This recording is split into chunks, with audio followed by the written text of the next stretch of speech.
चलिए इस वीडियो में देखेंगे 9 क्लास का सोशल साइंस, इतिहास है ना, हिस्ट्री, इतिहास का चौथा चैप्टर।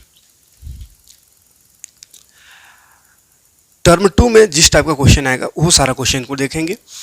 कमेंट लोगों का आ रहा है कि मैथ ज़्यादा से ज़्यादा क्लास लीजिए मैथ का, तो देखिए घबराना नहीं है, 1-2 दिन थोड़ा सा डिस्टर्ब है, बाकी मैथ जैसे 2 चैप्टर तो लगभग हो ही गया है और 4-5 चैप्टर बाकी है और एक बार पढ़ा दिए हैं, इसलिए टेंशन नहीं लेना है। एक बार पढ़ाए हैं चतुर्भुज सब 8, 9, 10 ये सब पढ़ा दिए, वो सब का भी थोड़ा थोड़ा देखते रहिए, उसको रिवाइज करते रहिए। उसके बाद जब रिवीजन कराएंगे तो आराम से मतलब 1 सप्ताह के अंदर कंप्लीट कर देंगे, 10-15 मतलब एग्जाम से पहले तक ख़त्म हो जाएगा। इस सप्ताह जो रहेगा मंडे से, अब ये सप्ताह जो है, इस सप्ताह में साइंस, सोशल साइंस ये सब कंप्लीट हो जाएगा, इसलिए ज़्यादा से ज़्यादा आज सोशल साइंस का कोशिश कर रहे हैं देने का।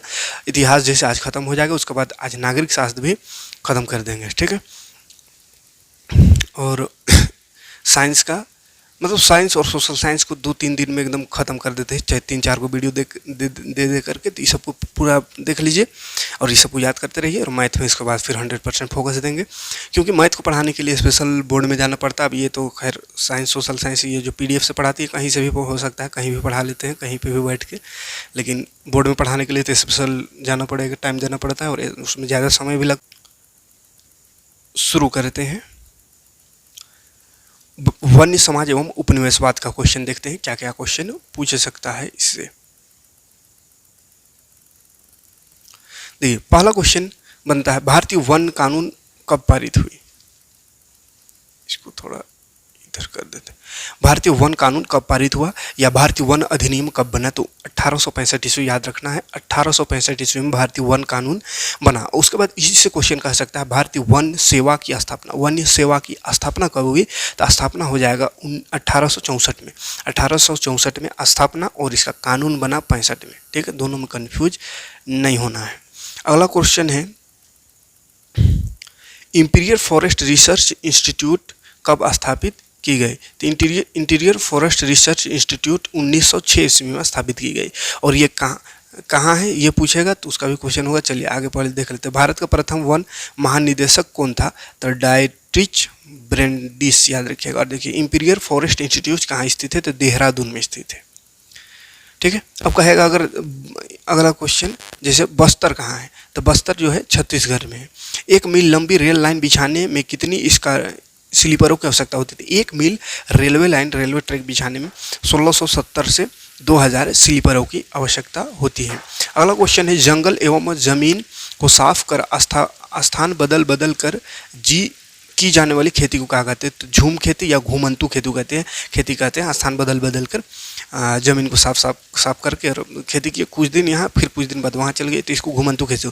सीधी पंक्ति में एक ही तरह के पेड़ लगाकर इस क्षेत्र को क्या कहा जाता है, तो सीधी पंक्ति में अगर एक ही प्रकार का पेड़ एक जैसा लगा रहे तो वो बागान कहते हैं उसको, ठीक है, एक जैसा पौधा पेड़ एक जगह लगा रहे थे। किस अंग्रेज अफसर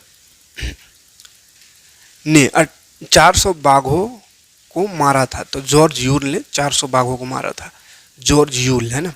सन 1600 में भारत की भूमि का कितना भाग कृषि अधीन था, कृषि के लायक था, तो 6ठा भाग। पृथ्वी भारत का भूमि का 6ठा भाग क्या था, कृषि अधीन था, ठीक है। उसके बाद है, स्लीपर कहाँ लगते हैं, तो स्लीपर कहाँ लगेंगे, रेल की पटरी पर लगते हैं, ठीक। अगला प्रश्न की ओर देखते हैं, वनों की लुप्त होने की प्रक्रिया को क्या कहते हैं, तो वनों की लुप्त होने की प्रक्रिया को वानिकी कहते हैं, याद रखिएगा वानिकी। सबसे अच्छे जंगल को क्या कहा जाता है, तो आरक्षित जंगल, सबसे अच्छे जंगल को। दक्षिण पूर्व एशिया में झूम या घुमंतु खेती को किस नाम से जाना जाता है, तो लादिंग कहते हैं दक्षिण पूर्व एशिया में। अगला प्रश्न है, हिमाचल प्रदेश के चरवाहे समुदाय को किस नाम से जाना जाता है, तो हिमाचल प्रदेश का जो चरवाहा समुदाय है उसको गद्दी के नाम से जाना जाता है, ठीक है, गद्दी, याद रहेगा। अगला प्रश्न है, ये सब MCQ पूछा जा सकता है। आप छोटा छोटा क्वेश्चन देखते हैं, यहाँ से भी MCQ बना के पूछ सकता है, ठीक है। जैसे अंग्रेजी जहाज किस चीज़ से बनाते थे, तो अंग्रेज जो है टिकाऊ लकड़ी से जहाज बनाते थे, अंग्रेजी जहाज। अगला क्वेश्चन है, 1700 से 1995 ईस्वी के बीच दुनिया में वनों का कितना प्रतिशत भाग साफ कर दिया गया? तो 1700 से 1995 के बीच 9.3% भाग, दुनिया का 9.3% जो जंगल था वो साफ हो गया। 19वीं सदी के शुरुआत में किस सरकार ने जंगलों को अनुत्पादक समझा? तो औपनिवेशिक सरकार ने जंगल को अनुत्पादक समझा। अगला प्रश्न है 1878 में के वन्य कानून में वनों को कितने भागों में बांटा गया था? तो 3 भागों में बांटा गया था वनों को, 3 भागों में। 1878 के वन्य कानून में 3 भाग में वन को बांटा गया था। घुमंतू खेती एक स्थान पर कितने वर्ष तक की जाती है? तो 2 वर्ष, एक जगह पर 2 साल, फिर वहाँ से चले, फिर अगला जगह 2 साल। तो घुमंतू खेती। बैगा एक वन्य समुदाय है, तो कहाँ का? तो मध्य भारत का वन्य समुदाय है बैगा। संथाल विद्रोह के नेता कौन थे? तो संथाल विद्रोह के नेता सिद्धू और कान्हू थे। छोटा नागपुर में विद्रोह का नेतृत्व किसने किया? तो बिरसा मुंडा। चलिए अब झारखंड का बात हो रही है, ठीक है। छत्तीसगढ़ में पाई जाने वाले एक गहन जंगल का नाम क्या है? तो सालवन। अफ्रीका में झूम खेती को क्या कहते हैं? तो चेतमेन या तावी कहते हैं। अफ्रीका में चेतमेन या तावी, याद रखिएगा। अगला प्रश्न है मध्य अमेरिका में झूम खेती को क्या कहते हैं? तो इसको मिल्पा कहते हैं, मिल्पा। अमेरिका में मिल्पा। 1865 में भारतीय वन सेवा की स्थापना किसके द्वारा हुई? तो ब्रैंडिस द्वारा। इंपीरियल फॉरेस्ट इंस्टीट्यूट के किस पद्धति की शिक्षा दी जाती थी? तो ये जो इंस्टीट्यूट था इसमें किस पद्धति का शिक्षा दी जाती थी? तो वैज्ञानिक वानिकी का शिक्षा दी जाती थी। आरक्षित, सुरक्षित और ग्रामीण किसकी 3 श्रेणियां हैं? तो वन, जंगल का 3 श्रेणी, आरक्षित वन, सुरक्षित वन और ग्रामीण। आंध्र प्रदेश में विद्रोह के नेता कौन थे? तो अल्लूरी सीताराम राजू। किस क्षेत्र से आंध्र प्रदेश, उड़ीसा तथा महाराष्ट्र की सीमाएं लगती है? तो बस्तर से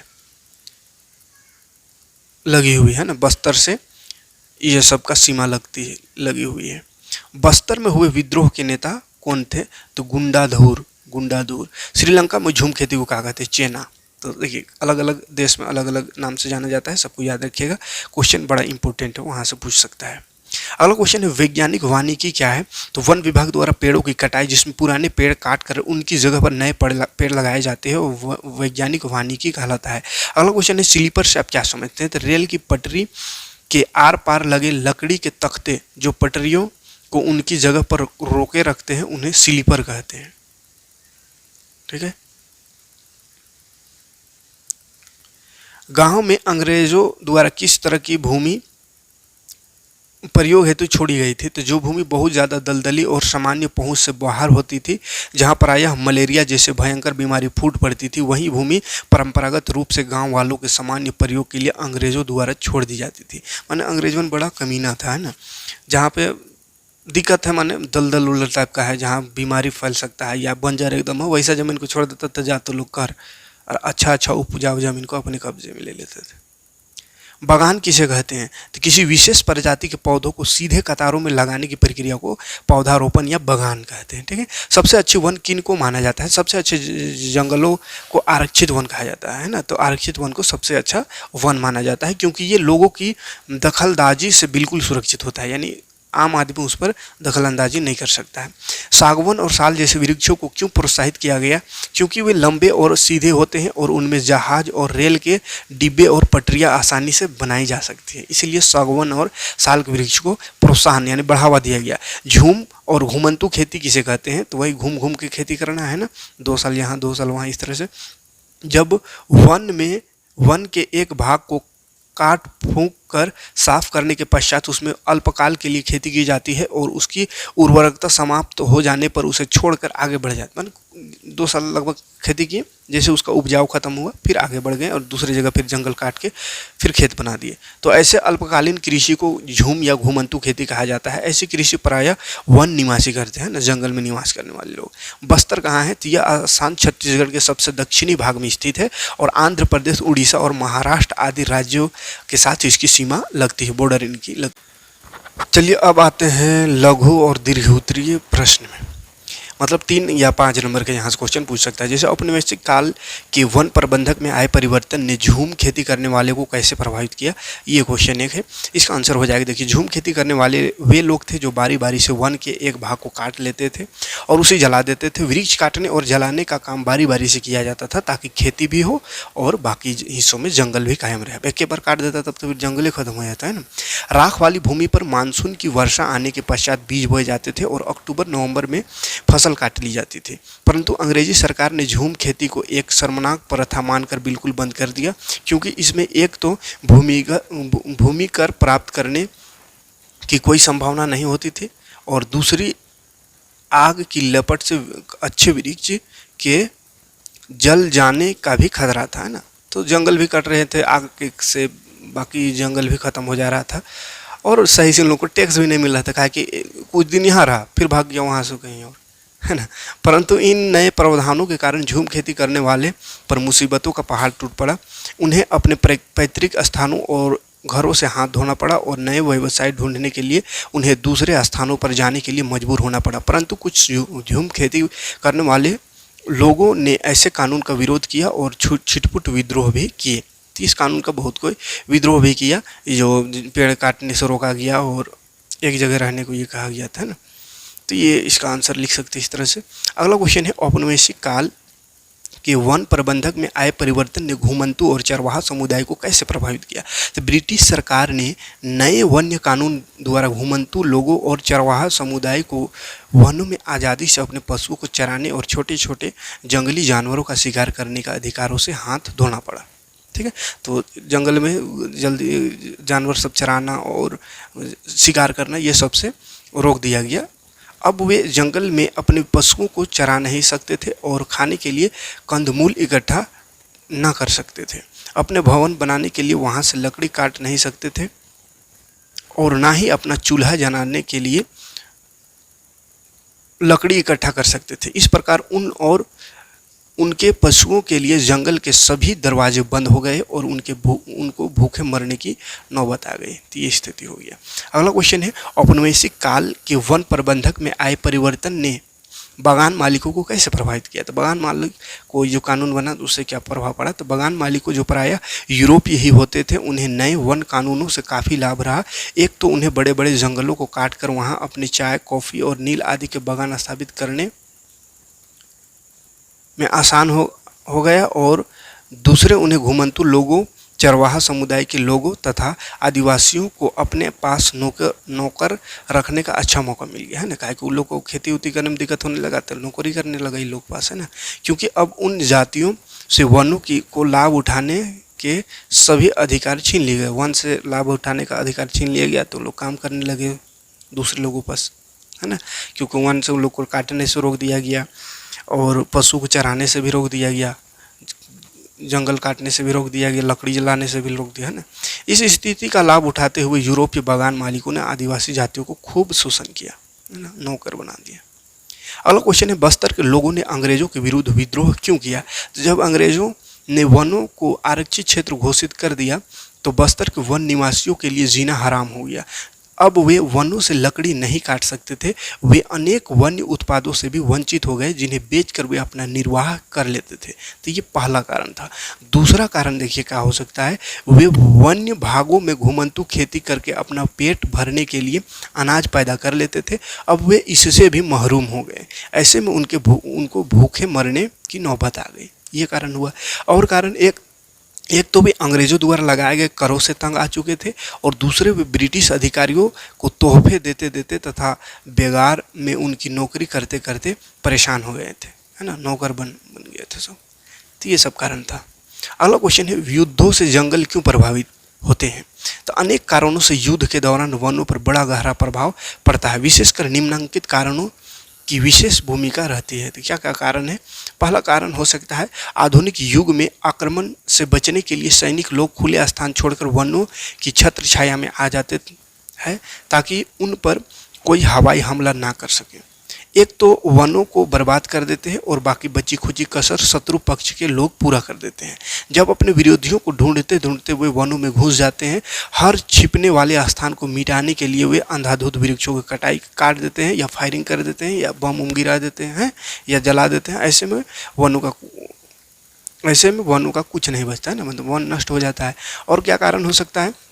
युद्धों में व्यस्त हो जाने के कारण बहुत से देशों का ध्यान वनों से का सुव्यवस्थित ढंग से विकास करने के कार्यों से हट जाता है। अब युद्ध अगर हो रहा है देश में, तो युद्ध को झेलेगा कि जंगल को देखेगा कि कौन पेड़ काट रहा है ना, और परिणाम स्वरूप बहुत से वन लापरवाही का शिकार हो जाता है। उसके बाद और कारण हो सकता है, युद्ध से संबंधित विभिन्न कार्यों की पूर्ति के लिए वृक्ष की अंधाधुंध कटाई की जाती है। तो युद्ध के लिए जो हथियार सब है या कोई है, तो उससे संबंधित जो कार्य है उसको भी पूरा करने के लिए पेड़ को काटा जाता है, जिसके परिणाम स्वरूप थोड़े ही समय में हरे भरे वन गायब हो जाते हैं। अगला क्वेश्चन है, कई बार देश की, अगला है इसी का आंसर, अगला पॉइंट, कई बार देश की अपनी सरकारें जब देखती है कि उनके वनों पर शत्रु का अधिकार हो जाएगा, तो वे स्वयं वनों को काटना शुरू कर देती है और इस प्रकार भी वनों का नामो निशान तक मिट जाता है। ऐसा है दूसरे विश्व युद्ध में इंडोनेशिया में हुआ, जब वहाँ जापानी अधिकार की संभावना बढ़ गई तो वहाँ की डच सरकार ने स्वयं अपने वनों को काट डाला और काट के बेच डाला है। अगला कारण, कई बार इन वनों पर अधिकार करने वाली शक्तियाँ इन वनों का अंधाधुंध काट देती है ताकि दूसरा पक्ष इन वनों में शरण ना ले सके। दूसरे विश्व युद्ध में इंडोनेशिया पर अपने अधिकार के समय जापान ने ऐसा ही किया था। इस प्रकार इंडोनेशिया के वनों को दोहरी मार भुगतनी पड़ी। इस दोहरी तलवार से भला वन कैसे बच सकता था, है ना। अगला है इसी का, वन अधिकारियों और सरकार को युद्ध में फंसा देखकर बहुत बार वनों के आसपास रहने वाले लोग वनों को काटना शुरू कर देते हैं, ताकि एक तो उनकी लकड़ी से आमदनी हो जाए और दूसरे उनकी खेती करने के लिए भूमि का दायरा बढ़ जाए।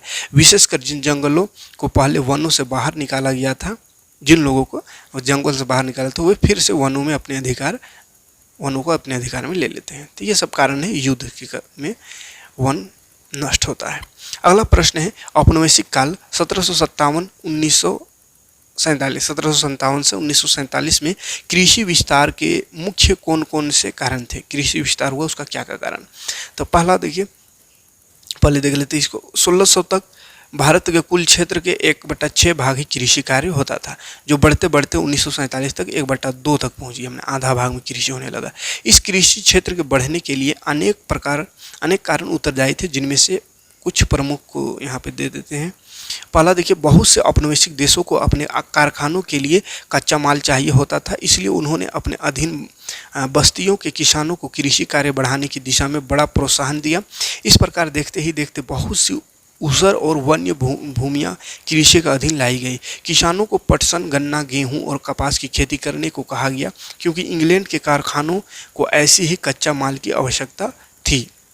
अगला कारण, इंग्लैंड के साथ साथ अन्य यूरोपीय देशों की भी जनसंख्या बड़ी तेज़ी से बढ़ रही थी, इसलिए उनके लिए भी एक बड़ी मात्रा में खाद और ऐश्वर्य की सामग्री की आवश्यकता थी, जो भारत जैसे बस्तियों से ही पूरी हो सकती थी। फिर क्या था, इन चीज़ों की पूर्ति के लिए कृषि के अधीन भूमि निरंतर बढ़ती चली गई। अगला है इसी का, यूरोपीय देशों में चाय, कहवा और रबड़ आदि की बहुत मांग बढ़ गई है, इसलिए ब्रिटिश सरकार ने इन चीज़ों के पैदावार को भारत के एक बड़े पैमाने पर शुरू कर दिया। ऐसी खेती को बागान खेती कहा जाता था। इस प्रकार की खेती में एक ही वस्तु की खेती एक लंबे चौड़े क्षेत्र में की जाती है। फिर क्या था, यूरोपीय विशेषकर अंग्रेजी बागान मालिकों ने भूमि के बड़े बड़े भाग साफ कर वहाँ अपनी बागान खेती का कार्य शुरू कर दिया। ऐसे में कृषि अधीन भूमि का काफ़ी विस्तार हो गया। और क्या कारण है, तो बहुत से साम्राज्यवादी देश 19वीं शताब्दी में यह मानते थे कि वनों के अधीन भूमि कोई लाभकारी नहीं है, माने जंगल कोई लाभकारी नहीं है। बहुत कोई ऐसा मानता था, लेकिन गलत मानता था, क्योंकि इससे सरकार को कोई भूमि कर प्राप्त नहीं होता था, तो जंगल को उससे टैक्स नहीं मिल रहा है, इसीलिए वो ऐसा सोचता था वो लोग। इस धारणा से प्रेरित होकर उन्होंने वनों को धड़ाधड़ कटवाना शुरू कर दिया और इन नई भूमियों पर खेती करवाना शुरू कर दिया। तो इससे भी खेती का दायरा जो है बढ़ा है ना। इससे सरकार को न केवल भूमि कर ही प्राप्त हुआ, जमीन का भी टैक्स आने लगा, वरना बढ़ती हुई जनसंख्या के लिए खाद्य सामग्री यानी खाने की सामग्री भी प्राप्त हुआ। तो ये सब कारण था जिससे कृषि 1947 आते तक बहुत ज़्यादा बढ़ गया। वन संरक्षण के उपायों का वर्णन करें, यानी वन को कैसे सुरक्षित रखा जाए। वन एक महत्वपूर्ण प्राकृतिक संपदा है, ये देश के विकास में महत्वपूर्ण भूमिका निभाते हैं। अतः वन संरक्षण के लिए निम्नलिखित उपाय अपनाकर वन समस्या को हल किया जा सकता है। क्या क्या है? तो देखिए, पहला, वन के अंधाधुंध कटाई पर प्रतिबंध लगाने की आवश्यकता है, पहला कारण। दूसरा, अतिचारण पर रोक। तीसरा, वनों से वृक्ष काटने पर उनके स्थान पर वृक्षारोपण करना आवश्यक है। अगला है, वन क्षेत्र बढ़ाने के लिए क्षेत्रों का निर्धारण करनी चाहिए। तो ये सब करनी चाहिए, और आम जनता तो लगभग ये सब करते भी है, लेकिन सरकार खुद या बड़े बड़े कंपनी खुद पेड़ काटता है, उसके लिए कोई कानून लागू नहीं होता है, रोड बनाने के लिए, बड़ा बड़ा फील्ड बनाने के लिए। वन क्षेत्रों को संरक्षित करने की नितांत आवश्यकता है। लकड़ी के ईंधन का उपयोग कम से कम हो, उसके लिए पूरक साधनों का विकास किया जाए। वनों को हानिकारक कीड़े मकोड़े, बीमारी, आग आदि से सुरक्षित रखा जाए। वनों की उपयोगिता और उसकी महत्ता की जानकारी के लिए जन चेतना और या जन जागरण पैदा किया जाए, यानी लोगों के ऊपर जागरूकता फैलाई जाए। ठीक है, तो ये सब पॉइंट को ध्यान में रख करके और जंगल को बचाया जा सकता है। ठीक है, तो ये रहा पूरा चैप्टर का क्वेश्चन आंसर, सबको देख लीजिएगा। टेलीग्राम में इसका लिंक दे देंगे, वहाँ से आप डाउनलोड करके भी पढ़ लीजिएगा। मिलते हैं नेक्स्ट वीडियो में भूगोल लेकर के। Thanks for watching.